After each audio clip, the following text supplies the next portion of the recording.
È stato ufficializzato l'accordo di rete che istituisce la prima corale interscolastica delle scuole superiori della Sardegna e la corale studentesca Città di Sassari. Sabato scorso nell'aula magna dell'Istituto Industriale Angioi è stato firmato il documento di nomina del direttore artistico della corale, il maestro Vincenzo Cossu. È la conclusione di un iter durato circa 5 anni che hanno portato la realtà della corale studentesca Città di Sassari dall'ufficiosità all'ufficialità. Praticamente stamattina con la firma della mia presa d'incarico, avendo vinto il bando per diventare direttore non più ufficioso ma ufficiale della corale, avviamo un processo che porterà la corale su altri livelli. E quindi abbiamo un processo che porterà questo gruppo ad avere delle risorse logistiche e finanziarie di alto livello in accordo con le 8 scuole della rete.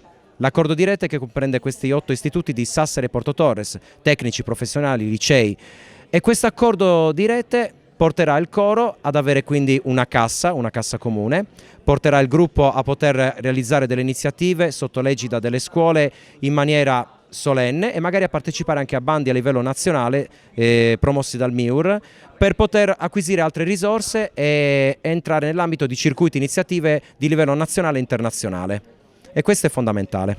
La corale studentesca come progetto musicale informale è nata alla fine del 2014.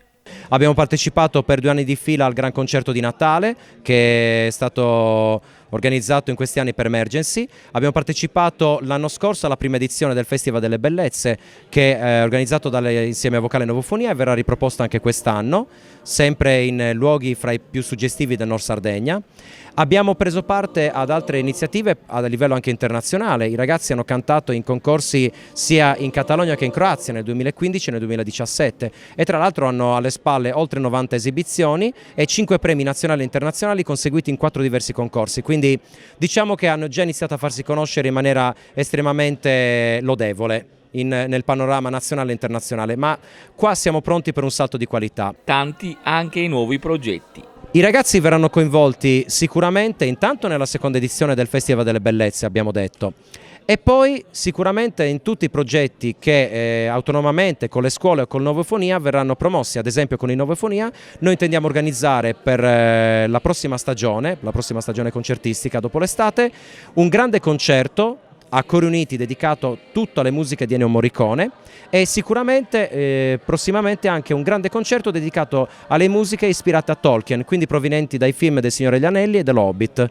2 concerti che possiamo definire monografici che avranno un grandissimo impatto anche a livello di pubblico e speriamo un riscontro a livello, diciamo, di critica e di effetto mediatico.